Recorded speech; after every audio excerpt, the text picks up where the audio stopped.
If you're part of an organization that has already certified tooling, so for example, if your organization and your IT says, hey, it's okay to use Copilot or ChatGPT, whatever is the enterprise grade solutions that are already in place, I would start there with, can you look inside of this folder where we kept all of this consumer research?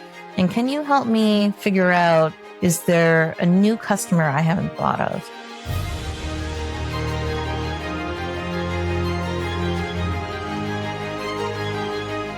Hi, Cecilia, and welcome to the show. Well, thank you so much. And thank you to all the listeners who's joining us today. I want to start with your journey today because it's a fascinating one. So you began in digital advertising and analytics. You then moved into beauty and luxury businesses, which is where we met. And now you teach and you advise at the intersection of AI and trust, which is super relevant right now. How did your journey unfold and what drew you sort of from one stage to the next? Yeah. So my North Star in everything I've done professionally has always been about following my curiosity. And what I mean by that is when I first came out of uni, I was really interested in consumer research. So I wanted to tell stories about consumers, but utilizing data and all the tools we have at the time. And so I started in digital media because frankly, I'm a millennial and that was what we needed to do at the time. And so I got very excited and interested in those things. And then I realized, ooh, that's not a complete picture. Can I learn more? Can I learn more? Really trying to fill out the consumer experience. And so I decided, okay, it's about time to go to the brand side. Let's see if we can get more data there. Can we get more richness? Can I understand the consumer better? And so that's when I had some experiences in beauty and luxury as well. And then I realized, oh gosh, is there another dimension to this that I'm not really fully understanding? And so that's when I decided to go much more broad. So advising organizations doing AI and digital transformations across sectors, across functions. Again, always trying to tell that story of the consumer based on data. And now I get the fortunate opportunity to teach that to the next generation of leaders as well. If I'm a CMO, and somebody says to me, we should use AI, which we're hearing everywhere, what's the first question I should be asking? Not just about the performance, but, really hygiene stuff like ownership and accountability. I say this to every marketer. It does not matter what your level is. The moment someone says, oh, we should AI this, like AI is a verb, it's not. I always question, what is it do we want our customer to see, think, feel, or do? Let's start there with those kinds of strategy type questions and experience type questions before we layer on the technology. So I get very curious first of how is the consumer going to experience what we want them to experience? And then how do we figure out the technology? And when it comes to the technology, I completely agree. We need to figure out all of the data governance, all of the AI governance, all of the things that are important in terms of making sure that we're not only managing the data in the appropriate way, but we're utilizing it to deliver surprise and delight to our consumers. And can you give us, in your experience, maybe just like one example, and I know there'll be many and we're going to talk about them now, but one marketing decision that in your experience you have seen AI genuinely improve clarity? In initial stages of discovery research, I would argue AI can be a resource that could be very helpful. Why do I say this? I say this because, we focus on our brands. We have our own personal experience and expertise. That is N equals one. That is one person. That is your experience through your professional career. The benefit of utilizing AI technologies and more specifically generative AI technologies is that it can give us a glimpse of what information could look like from different and other perspectives. So I found when marketers are particularly at the early stages of trying to understand a consumer they may not be totally familiar with, maybe it's a new market expansion, maybe it's a new variant of a particular product or brand they're trying to figure out, AI can be those initial steps to say, What would a consumer that would consume this product think? Oh, what kinds of maybe demographics or psychographics or other kind of attributes that would make sense for this consumer? Something that pushes the marketer to think a little bit outside of the box. So if we stay on that train of thought in terms of where AI is actually helping marketers make decisions, I want to sort of focus a little bit more on specific disciplines and workflows. What are some of the results that you've seen in specific areas? So where it gets really exciting is I'm a researcher by heart, so I'm very excited whenever I see experimentation. And so in the CRM space, where I've seen AI particularly be helpful is we go into our brands thinking, okay, we know our consumers, we have X number of segments, and therefore that's how we move forward. And we start to entrench that idea that this is what our segmentation could look like. What AI can do is actually challenge that thinking. No, based on the data that we have, based on the consumption patterns that we keep in the databases, actually, maybe there's a new way to look at the consumers. Maybe there's a new segmentation. So where I've seen improvement is actually challenging the status quo, challenging the norms of the previous CRM teams, and then going into experimentation. So I've seen increases of experimentation with new messaging leading towards more consumption and obviously more conversion on the back end. Sometimes it's hard to find new ways to look at the same problems you've seen over and over again. And what this technology does, it helps to shake us a little bit, to make us feel a little bit comfortable to say, is there a new way to do this? And then it's up to us as marketers to figure out, okay, how do we operationalize this? Let's do more experimentation. Can I get an incremental lift on my conversion rates at 8, 10, 15%, which is typically what I can see when it comes to experimentation when they utilize some of these technologies. For other process workflows like media buying, what I've seen is, yes, another 5, 10% of efficiency when it comes to speeding up the process. So any kind of process that's well structured, where there's a lot of steps that are kind of over and over again and repetitive, and there's very clear boundaries around what's right and what's wrong, meaning if the bill doesn't match the insertion order, obviously there's something wrong there, but if it does, then we should actually pay our bills kind of thing. Those are situations where technology and automation can do so much wonders in terms of increasing efficiency. So making the process happen faster, making it happen with fewer mistakes, and making it happen with more efficiency. So there is low hanging fruit, especially with processes that are well structured, where the outcomes that are good are well defined to get that extra 10 and 15%. However, that window closes over time. And so while it's good to get the low hanging fruit, to get that efficiency, eventually all teams, it doesn't matter what your function is, will have to start thinking about, okay, how do I actually get incremental value as opposed to efficiency type value? We like to be very practical on this show. So taking it one step further, if somebody wanted to run, say, a low risk, a small test today, tomorrow, this quarter, which area would you recommend they start with and why? I would definitely start with anything that is as close as possible to the conversion that you want for your consumer. So for example, if you have a product that needs to replenish every 30 days. So let's say I have a skincare routine and my pot of cream for my face finishes within a month. And therefore, I should be replenishing. I would run an experiment where the parameters are very well defined of what success could mean. Look at the conversion rate before and after.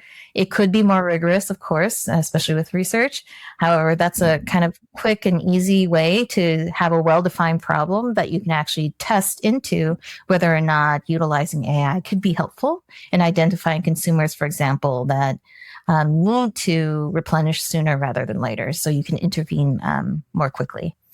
I would say also another low-hanging fruit could be asking your operations team. Marketing ops is so rich with all the wonderful things that need to happen to make sure that all campaigns and all marketing efforts happen on time and deliver surprise and delight to consumers.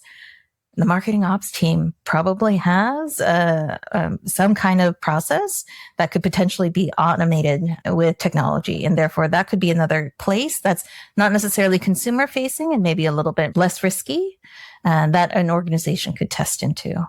Additionally, if you're working with an agency and you are producing a significant amount of copy for maybe A/B testing on emails, for example, and you want to utilize AI to not only help you with the generation of the testing copy, but also the experimentation arm of it, that could be another easy way. So it's something that you're already familiar with. So you already know what good looks like. And now it's determining whether or not AI can make it even better.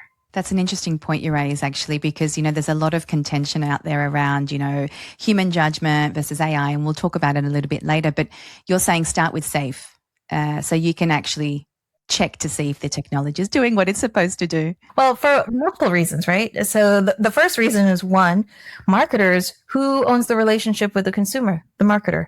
And therefore, there's this trust relationship we have with our consumers. And so if we do something that violates that trust, not so good.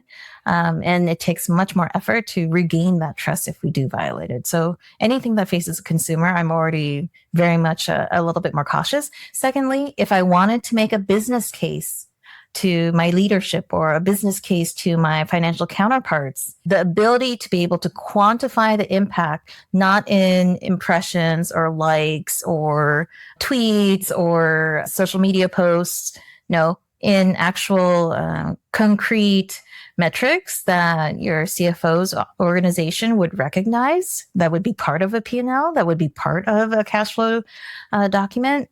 That's really powerful. That really bridges the gap and really strengthens a business case to utilize these types of technologies more, especially in the marketing space. So let's talk about personalisation, and you touched on it a little bit there in terms of the relationship with the consumer. So let's talk about the high net worth consumer, where the relationship, particularly, in the luxury space, is very, very delicate and protected. And we know that AI has sort of come up as a really good tool for personalisation. I want to ask you, where is the line between curated personalisation using AI and something that feels a little bit intrusive? What I really appreciated about the luxury space, and I continue to follow it actually because I find it quite fascinating, is that the luxury sector has understood something that other sectors are still learning in many ways, which is that attentiveness that happens between the brand and the consumer as part of the entire consumer experience, whether it's in store or online or any other kind of modality, is so critical for allowing for that premium pricing. And so it's that discretion plus service and personalization that makes that experience be luxurious, which is why it's luxury. So it's about attentiveness within that service and discretion. The moment it starts to feel like surveillance, meaning, ooh, you know a little bit too much about me. Did I actually say that? Oh, when did I say it's okay for you to know that about me? When those types of signals begin to surface, that's when we know, oops, we've kind of crossed the line and we need to backtrack a little bit on that. However, up until that point, this is where technology could help us retain some of that information. So the idea behind luxury that I really appreciate in all of this is that it has taught me that the point is you want to be visible broadly, you want to be relevant selectively, but you really want to be scarce in your intention. So it's that scarcity that really drives that perceived consumer value. It really drives the reason why luxury is different from all other sectors. And technology can definitely be part of that story. But again, the moment it goes into surveillance, that's when I would caution, okay, maybe it's a little bit too much. And what's an early warning sign, that a team has crossed that line that they should look for? The good news is the wonderful thing about the internet is that consumers will speak, and consumers will definitely be quite open to giving feedback about their own personal experiences with a brand. So I would always make sure, regardless if you're luxury or not, be very tuned in to what consumers are talking about you on the internet, which is particularly important. I would also lean into the people inside of your organization that services your actual customers. So if you have a clienteling type business and you have people in store that are servicing some of these customers, and they are beginning to notice, oh, my normal customer set is not responding to me in the same way ever since we tried utilizing this kind of AI enabled consumer experience type of service, getting that feedback from actual people talking to your consumers is also a good thing. The good news is you will get feedback if you're crossing the line. The hard part is, and this is again where maybe technology does and can help you, is are you listening? So let's switch gears a little bit. You are a researcher at heart through and through, qual and quant. We know this. The biggest topic right now that research is talking about is synthetic personas. And I know AI is your specialty. I couldn't pass up the chance to talk to you about this. Can you just take a moment for our marketers at home who may not have had contact with this yet? What exactly is a synthetic persona? Especially in the context, I think, of high net worth individuals, which is what we're talking about here with luxury. And how are they created? So sometimes it's called synthetic personas. Sometimes it's called synthetic consumers. More broadly, it's sometimes called synthetic data. And the basic idea is when you have a lot of data around a population or a group of people, what you could do is create a model that sits on top of it that takes out the important pieces of that data set. So now we don't know the individual anymore. We're looking at the aggregate. And we utilize that with our AI technologies to create new customers or new personas. So if you can imagine a spreadsheet where you had all of your customers in one for every single row, synthetic personas would be saying, let's understand the patterns we see inside of this customer data and make new rows underneath. But these would be synthetic. So they are not real people, but they are based on a lot of real people. The tricky part here is that if you are running a mass product, this could be quite helpful for you because, for example, everyone needs to brush their teeth. So if you're selling toothpaste, fantastic, it could be quite helpful.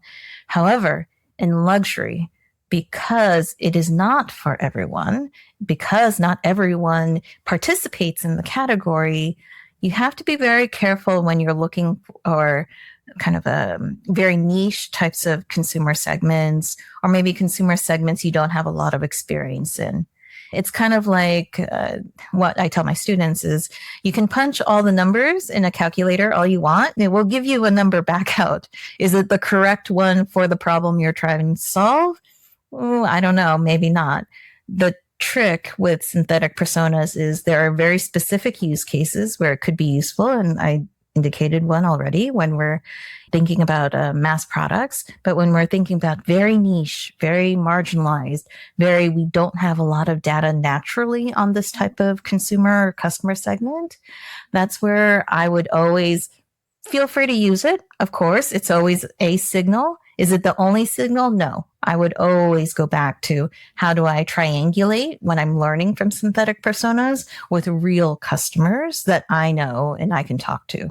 Yeah, and I feel something that's come up and perhaps isn't talked about as often as an insights person myself is data in, data out in terms of quality. So what you put in terms of the quality of that data is going to influence greatly what comes out, right? We used to also call it garbage in, garbage out. And the tricky thing about data is that, and I think this is a misnomer for many people, is that we think, okay, we have the piece of data on the consumer and therefore we're good. It's inside of a spreadsheet or it's inside of a database and now we have that piece of information. And so we can utilize it for as much as we want and for as long as we want. The challenge with data is not static. It is a reflection of a lived experience at a point in time. What does that mean? It means how many of us have moved our houses or apartments or flats or even markets or countries within the last 5 years, 10 years. The likelihood of some of us moving is pretty high. And therefore the information about someone's address, the moment they move, it's already out of date. And so the idea that data is static, I would like to disabuse everyone of. It is actually continuously moving and changing and morphing. Why? Because it's a reflection of lived experience and people are constantly moving and changing and morphing and evolving. And so I would always be very cautious about thinking about, okay, if I can solve for the data going in, then the data going out must be good. It's a continuous flow. The problem is always going to be persistent. And do you have one piece of advice for our marketers at home that they could march over to the data team and ask them tomorrow to check that they're using good data? I would be radically clear about what good means. So I think sometimes I've seen in practice, and sometimes when I'm brought into situations where the data team maybe isn't understanding as much of what the business needs, and maybe the business isn't articulating as well, or having expectations around the data that the data team says, ooh, that's not possible. Sometimes when there's a mismatch of dialects. So at the end of the day, what do all teams want to do? Obviously, they want to deliver a good experience to the consumer because that ultimately helps the bottom line, of course. How they do that, we have our own dialects based on our functional disciplines. And sometimes those dialects are difficult to understand across. And so what I find is if I were a marketer, I would be first radically clear what good means. What did I want my consumer to see, think, feel, or do? Okay.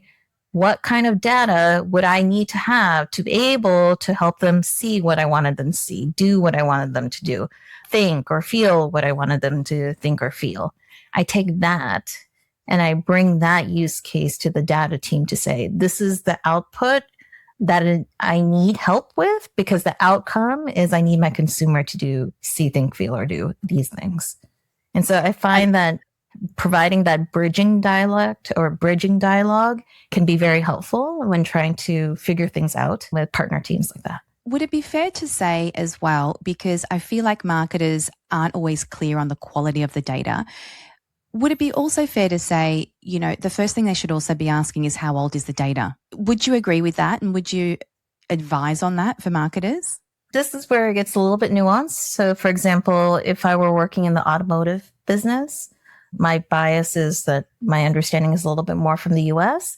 The turnover on cars is every 10 years. Or if I was thinking about home ownership and mortgages, the ownership is 15 years, 20 years. I wouldn't necessarily take a rule of thumb when it comes to data. I would be more curious, where did this data come from? So understanding the lineage and provenance of the data would be much more interesting to me. So for example, I was once working with a marketing team and they were very excited because they had hit their KPIs around, we needed to get all of these email addresses because we want to do this new CRM thing. So we're going to send this new messaging and it's going to be great for the consumer. And the first step was we needed to amass a ton of emails and we did not want to buy any lists because we know that third-party lists, there's no real value exchange with the consumer. So we didn't want to do that. We wanted to actually get it ourselves and we did it. And I said, help me understand. How did you do it? And they said, well, we ran a sweepstakes. And I said, that's interesting. Help me understand. So consumer had to turn in their email so they could participate in sweepstakes. And there's a mechanism of how many times you can enter and all of those things. And they said, yes. And I said, okay. Help me understand. How many trash emails do you own? And they said, And I said, yes.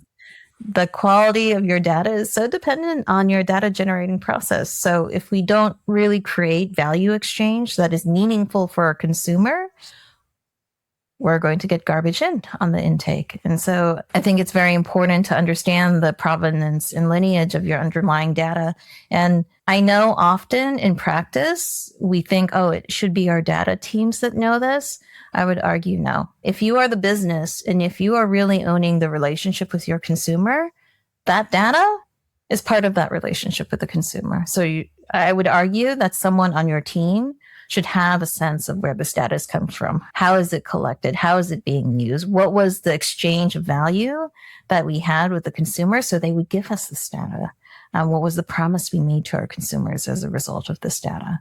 So the data steward role is critically important, I would argue, both on the business side and on the data side, because it needs to be a partnership between technology and business to actually extract the value from any technology system, any data system, and particularly any AI system. I cannot agree with you more. This is something I've tried to work with marketers on the inside, being on client side for such a long time.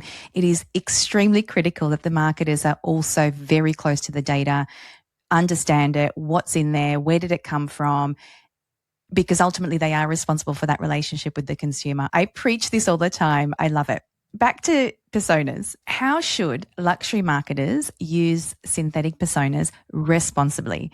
What's your sort of top line advice? If I have resources, I would definitely have some of my technical folks, so maybe a statistician if you have one on the team, data scientist if you have one on the team, or if you are augmented with external agencies, even better, have a technical person really kick the tires on how was the synthetic data actually generated? Was it really representative of the original underlying population? Where was data missing and you had to do things to close the gap? How confident are you in extrapolating this data to maybe this niche consumer segment? How confident are you in terms of creating a segmentation based on this criteria that's very specific to my brand? So it's less so yes, no, but I would want my technical folks to actually figure out how confident can we be in this data? And then I would also be very specific again. What do I want my consumer to see, think, feel, or do? It's that specificity that leads to the use cases that can help a technician to figure out, okay, is this actually an appropriate use of synthetic data for this use case? Sometimes yes, many times no. And so it's understanding the contours of the problem. Again, we always go back to the beginning. And that can be very helpful when you're utilizing technical resources to help you kick the tires on synthetic data.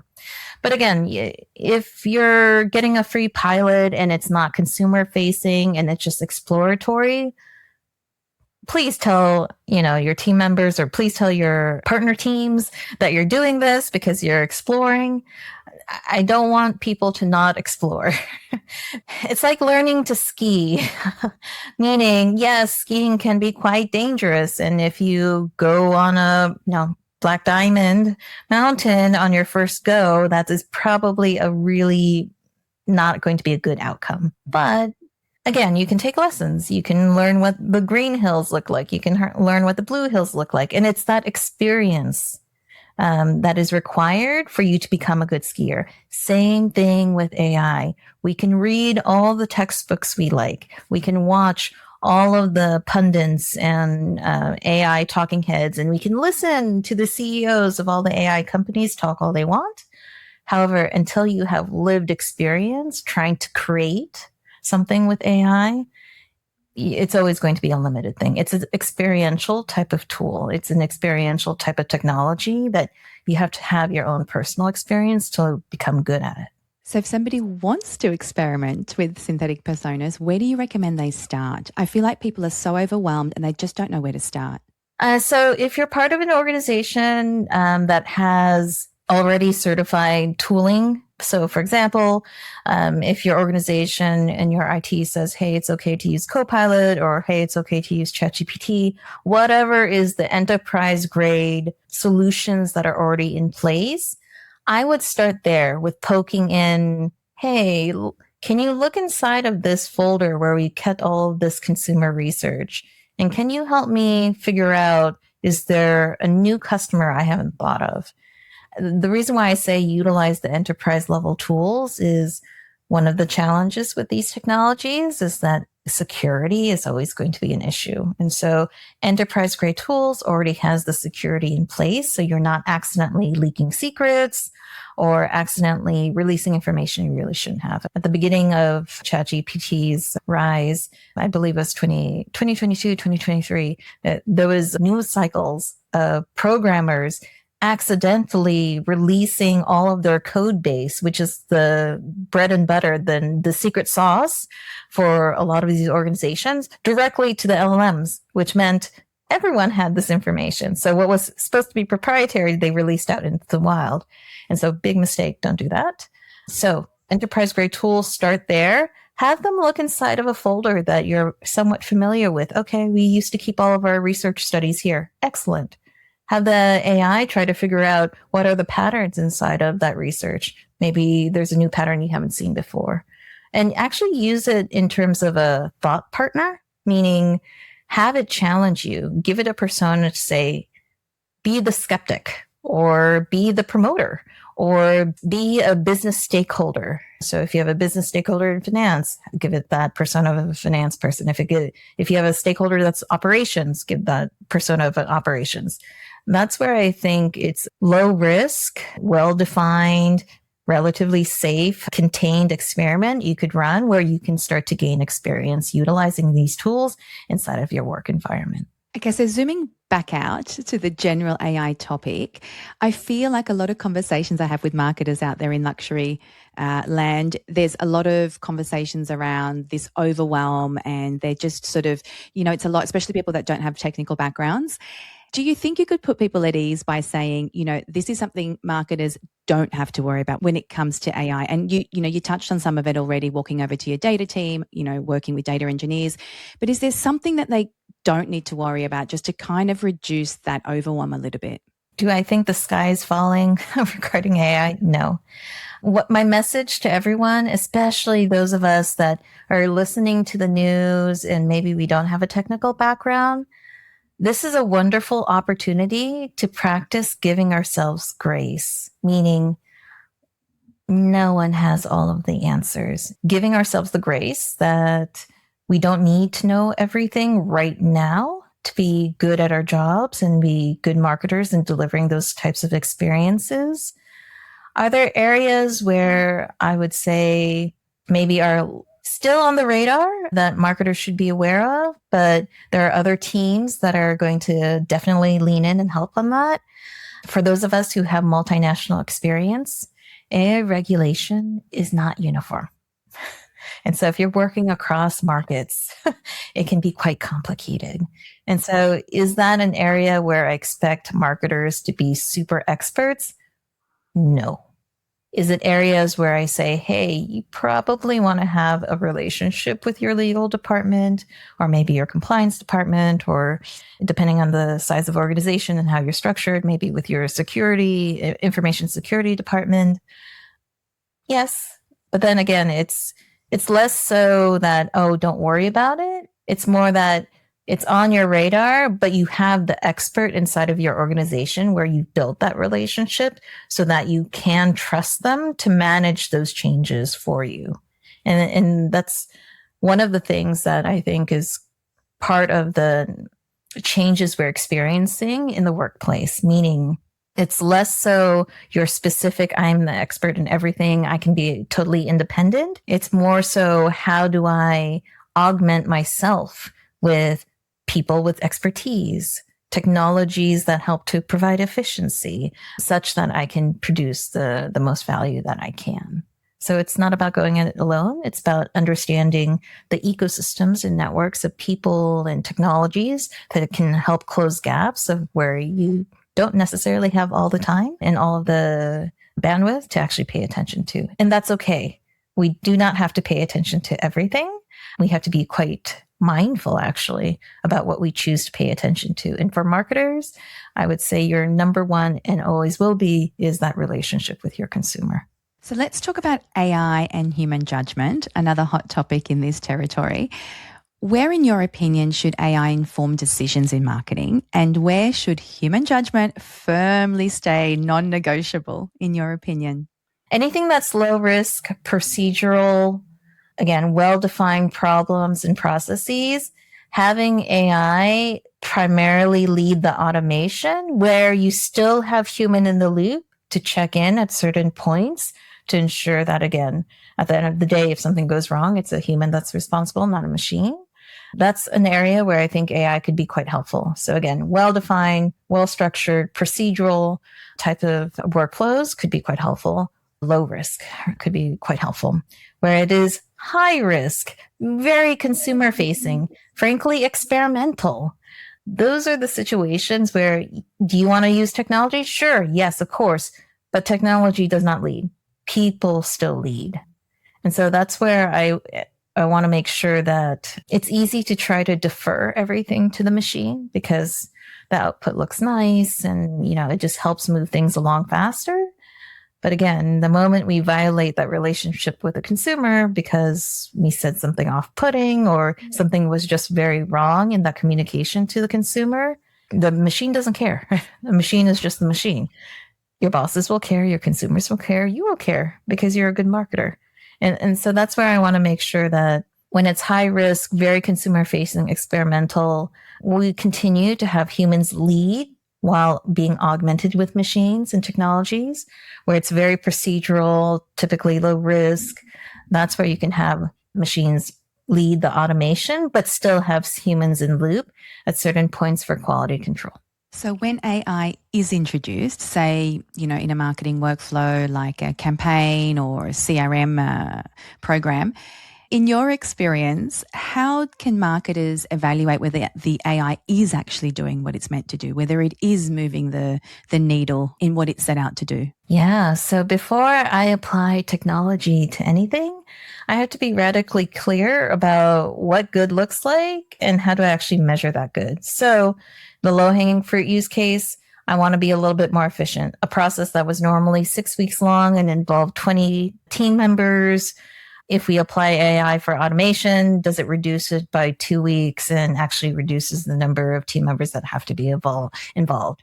So making sure we have a quantitative component that goes along with that, especially if we're thinking about an efficiency play on process. If we're thinking about a use case that's related to creation. So I wanted to utilize generative AI to produce as many variants of a visualization for some marketing copy or ad copy. Fantastic, wonderful, good idea. I would have both a quantitative measure, meaning, okay, how many iterations did it produce when you put it into side of creative testing? How well did it do versus our normal baseline?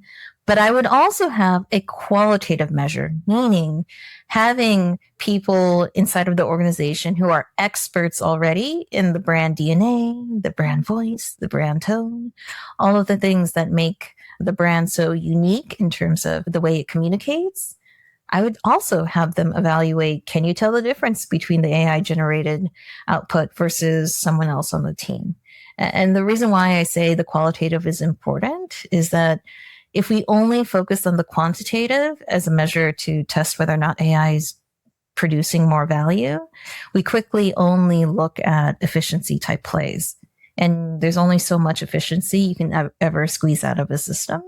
If we're looking for incremental opportunities, that's where not only do we need the quant, of course, but we need that qualitative, because there's always going to be something unsaid, something unknown, something that doesn't exist in the ones and zeros that represents the consumer experience or the brand experience that is not captured inside of the data. And so that's where you need the human experts that live and breathe the brands, live and breathe the consumer experience to help you evaluate, is there actually any meaningful difference? And then from a business case standpoint, I would always be mindful of, it's fantastic when the number moves from 0.01 to 0.02. But if I were to translate that to dollars, euros, yen, is that a meaningful difference that my financial organization would say, oh my goodness, we need to keep moving forward on this? Or are they going to say, that's nice, that's a rounding error? So I'm always trying to think about the impact, but also the size of that impact when I'm thinking about utilizing experimentation to test out new technologies. So now let's flip to the risk side of this. And marketers, please don't glaze over. We're talking governance, because I feel like one careless AI interaction can really damage client trust quickly, especially in luxury. So what I want to ask you, and I know you've done a lot of work in this, where are the hidden risks when brands use AI, without enough governance? And if you can give us some real world examples of mistakes you've seen, please share as well. So I really love this question because it doesn't matter what function you're in. Maybe we need a marketing moment around the term governance, because anytime I say the word governance, oh, this is a data thing. I already know we're very compliant with all of the rules and regulations. It's less so that. It's more so, how do we agree to treat each other? And so that's the main point of governance, meaning, okay, we're going to use this technology to make a communication or create an experience for a consumer. What is typically the risk? Oh, so if something goes wrong, who's going to speak to the consumer? What are the remediations for the consumer? How are we going to manage communications externally in case this becomes a PR issue? How are we going to manage the communications internally if the more people are involved on the inside? I think many organizations could use more attention and care of figuring out what are our ways of working with ownership and accountability when things go wrong when it comes to our technologies, especially if it's facing consumers or stakeholders externally and internally as well. And then also, okay, let's talk the negative, but also the positive. Who's in charge of talking about this when things go right? Or we have a surprise and delight, or we have some emergent behavior that we didn't realize the consumer was doing. I was once working with a brand, an alcohol brand, and the story was quite beautiful, meaning they had a particular physical logo that was part of the bottle experience. So it was a trinket that was real, that was attached to the bottle, and that was part of the branding of the bottle, and people were very familiar with it who knew the brand. What the leadership didn't realize at the time was that, oh, what is our marketing team doing? What is our media team doing? We're starting to notice that we're getting some activity on Instagram. Oh, that's interesting. Did we plan that? Did we plan that? What ended up happening, and it was quite fascinating, they didn't consider the female consumer. But the female consumer saw that trinket that was part of the bottle experience and would pick it off and create jewelry from it. And so make some emergent creative experience with that brand logo and then post it on Instagram. And that was what was being shared at the time. And so it was like a consumer insight based on consumers saying, oh, I like this part of the brand. I want to do more with it. I want to create with it, and then posting it online.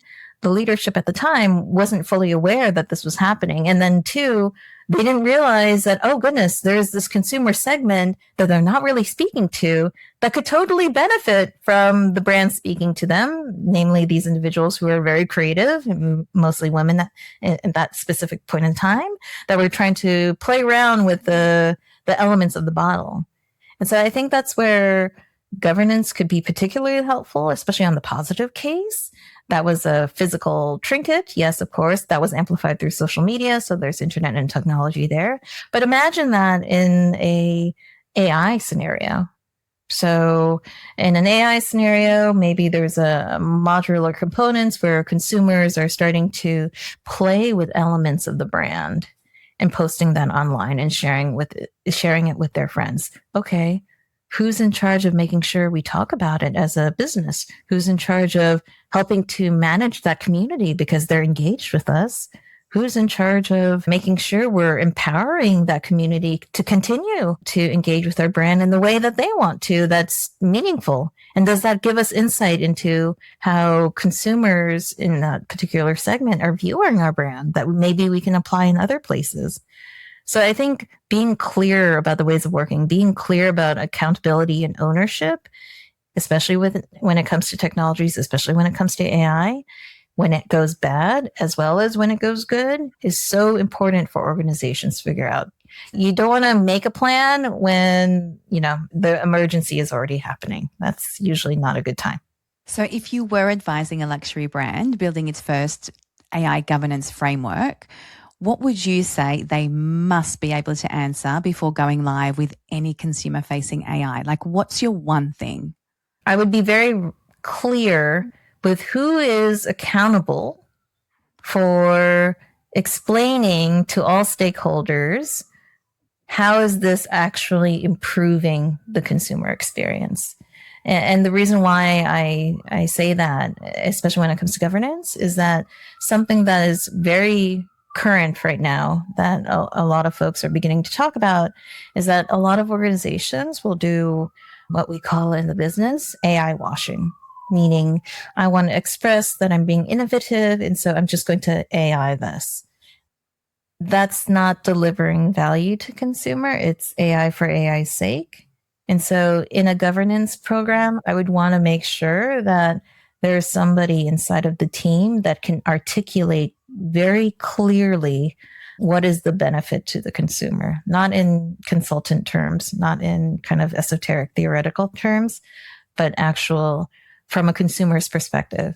I find that in many organizations, because we have specialized vocabulary, because we have expertise, sometimes we can talk in ways that a consumer no longer understands what we're saying.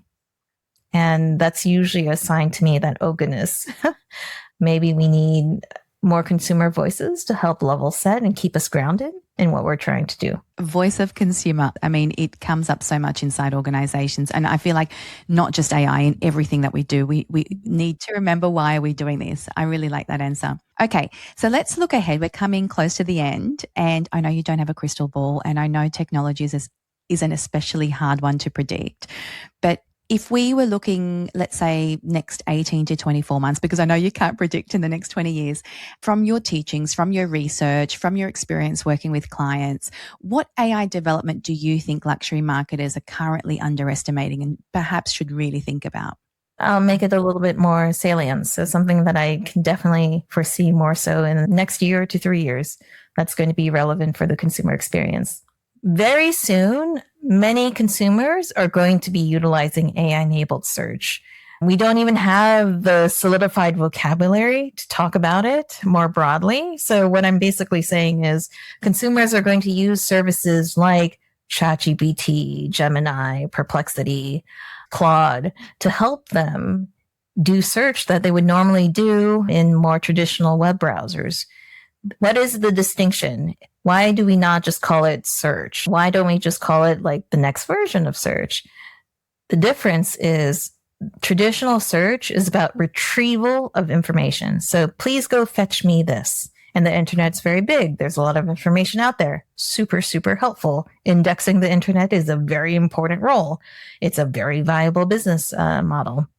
The difference with AI enabled or utilizing the LLMs or utilizing generative AI to help us do these consumer facing things like search for a new recipe, or I can't remember this particular model of this particular bag that I was very much interested in purchasing, or, oh, I was watching the fashion runway for spring 2026, but I don't remember, the specific designer's ethos or design history. All of those things that may be of interest to consumers.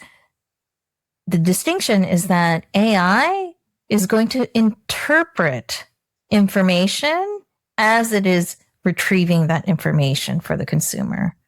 So I could say, hey, I'm going on holiday very soon and I'm going to Bali and I really want a new wardrobe, and Gucci is one of the brands that I really, really like. And I want to know more about how to refresh my wardrobe using that. The LLM will interpret the information from the internet and from the Gucci website and all the other kind of digital footprint that Gucci has and provide a recommendation.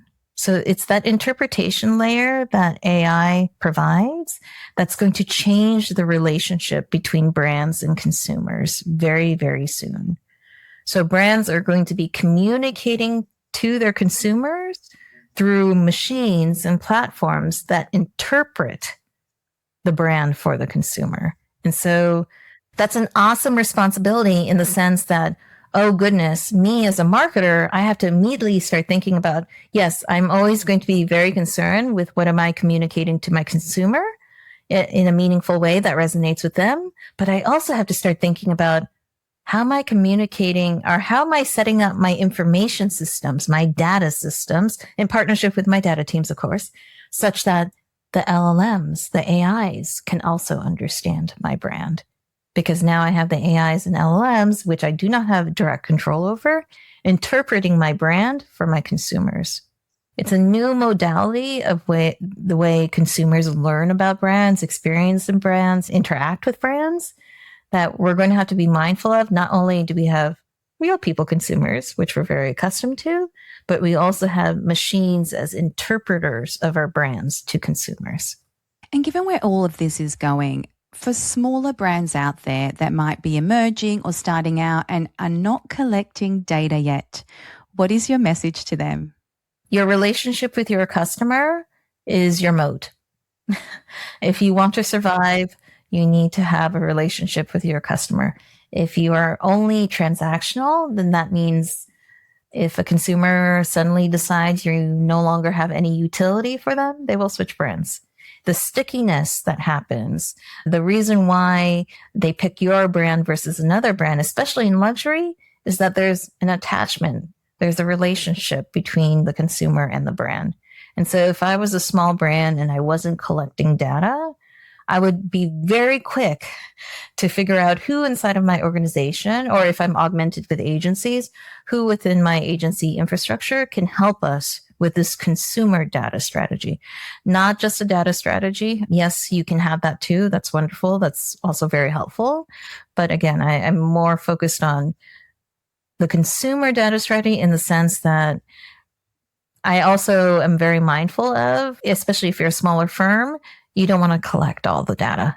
There's responsibilities that go along with the data, especially if you're working in some markets like in the EU or the UK, for example. There's definitely a lot of responsibility with working with data. And so using a technical term, but data minimization. So making sure we're only collecting the data we really need to deliver on that surprise and delight to consumer is something that I would want small brands to think about. But again, it's going to be through the lens of consumer data strategy to deliver a specific see, think, feel, or do that you want for your consumer. And are they the questions you would recommend they ask themselves to determine what is the lowest hanging fruit? What is the most critical, the most important data we need to start collecting? Because of course, there's budgets attached to this and we're so conscious of it. Is that how they should approach? Where do we start? What do we collect first? Yeah. So for example, especially in the luxury space, the consumption isn't continuous. There are some segments where luxury consumption is continuous, but for a good majority of segments, it's a special occasion or it's a moment of meaning that is driving the consumption of a particular luxury good. So if that is the feeling that you want someone to feel special about your brand at that moment of meaning, and you want them to see themselves being recognized by that brand, and they want to think that that brand understands them, they want them to engage with that brand, that would be, okay, this is a good use case to understand. Well, what would make that moment of meaning more special for the consumer such that I'm being clear that I recognize them? Is it a name collection? Is that moment of meaning tied to a particular date? So maybe their birthday? Is that moment of meaning tied to a particular life change? So maybe a marriage or maybe a divorce or kind of life change that changes the household structure.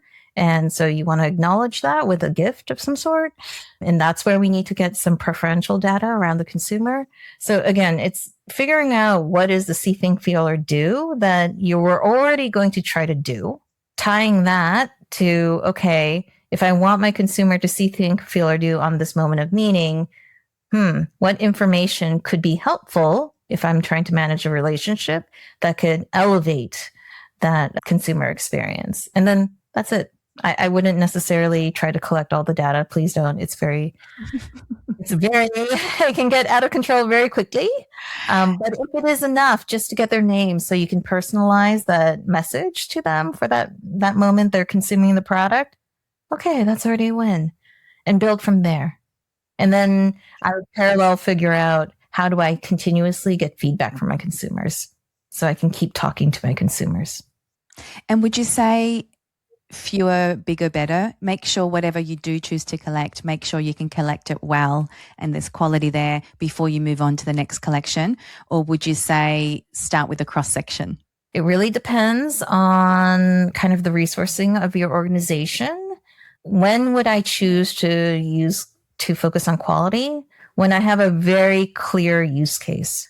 When it is so clear to my leadership, to my financial organization, to my operations organization, my leadership as well, that this is what we want our consumer to see, think, feel, or do, then I would say, okay, let's focus on getting this done really, really well at high quality because this is luxury and there's always an expectation of quality.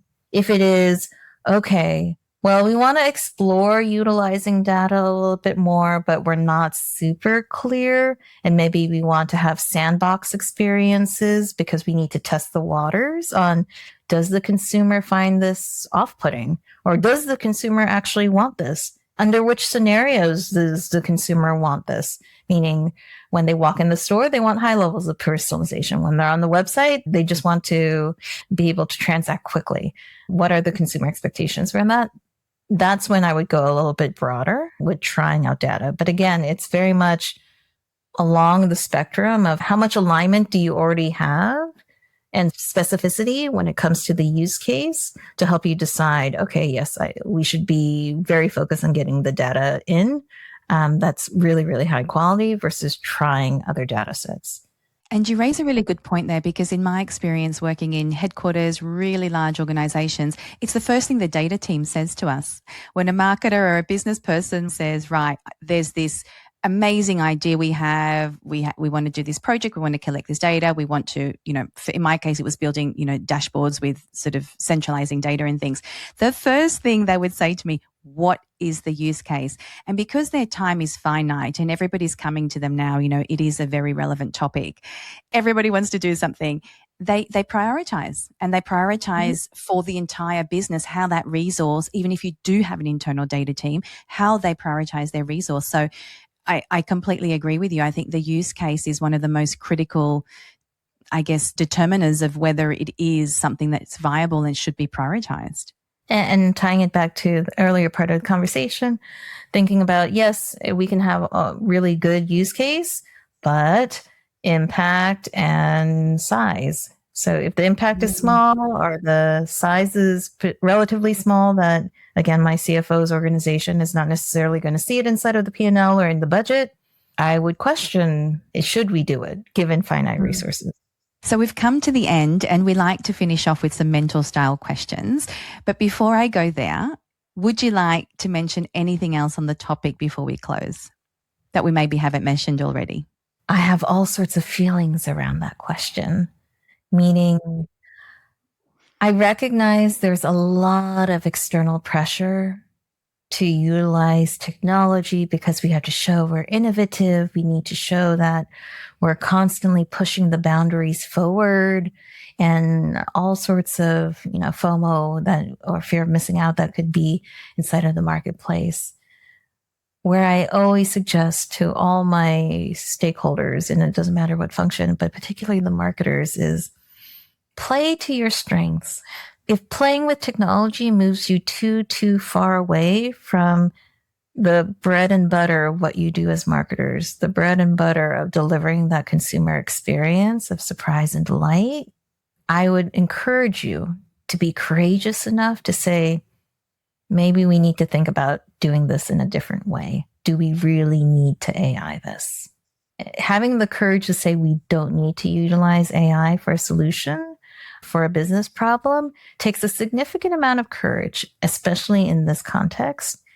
And I would encourage us as leaders, when we get the signals that this is moving us too far away from our core, too far away from our consumer, that's when I would encourage us to be courageous enough to say, no, we don't need to utilize AI for this. If we were talking to someone early in their career, what capabilities should they build now, in your opinion, to stay valuable in an AI-enabled marketing world?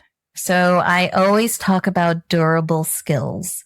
What do I mean about durable skills? So some of us may be familiar with hard skills. So hard skills are typically the technical skills. Can you program in this language? Do you understand software engineering? That kind of stuff. Do you understand the maths? That kind of stuff. And those are hard skills. Typically, it's described that the opposite of that would be soft skills. So the relationship management, the communication, the conflict and negotiation, those kinds of skills. I don't like calling it soft. And the reason why I don't like calling it soft is, if you've ever been in conflict with anyone, professionally or personally, that difficult conversation does not feel soft at all. And so I call them durable skills, those communications, those relationship building, the metacognitive, higher level thinking type of strategy skills, to be critically important. And I call it durable because the technology will change. We are talking about AI today. 10, 15 years from now, the names of the technologies, I don't even know what they would be. And so those durable skills will always continue to be important. Why? Because we will continue to be working with people.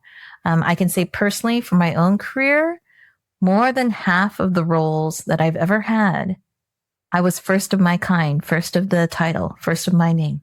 So even when I was leaving uni, I wouldn't be able to forecast that, oh, I would have this job with this title or be in this type of organization with this kind of role. And so the ability to manage those relationships, think strategically, think critically, think contextually, and managing those relationships are durable skills that, regardless of the technology change, will take you very, very far. And what's one practical habit that they could start developing, say, this year to future-proof their roles? And probably something relevant for all of us, really. I would say get in the habit of trying to do something with technology that scares you every day. Meaning, oh, I like cooking. Okay, well, I used to go to my normal websites or my TikToks that I would follow, et cetera, et cetera. Okay, a little bit uncomfortable. And let me see what happens if I try to generate a recipe with ChatGPT versus Gemini. Does it produce anything that I can actually use? I don't know. Oh, I'm going on holiday in a few months and I'm planning now. Okay, normally I would go through my normal websites to find the cheapest flights because flights are expensive. I am curious. Maybe AI could help me. Or, I'm really nervous about writing this email to my boss's boss's boss because maybe I'm not that formal when I communicate on the day-to-day basis. And so, could I use AI to help me do that? Or, oh goodness, I have so many reports to read and so many analyses to go over. I wonder, could AI help me analyze that? So getting into the practice every single day of something that you're doing and living with that discomfort of saying, could AI help me do this? The reason why I like this particular habit is, one, it's really our habits that help us be successful. And two, because you're doing this on a day-to-day basis, guess what? You're going to fail a ton of times. There's going to be tons of mistakes. Have you ever actually tried making a recipe from ChatGPT? Please don't. It may not taste so good. But until you have that lived experience, it's very hard to say what are the right conditions to use technologies like AI to help you in your daily life. Thank you, Cecilia. We've come to the end. Thank you so much for being with us today. Thank you for spending time with us on a very, very important topic for marketers today. You've helped us shed some light on some things around the corner, remove some of the overwhelm, and start experimenting. So thank you so much. All right. Thank you. And thank you, everyone, for listening.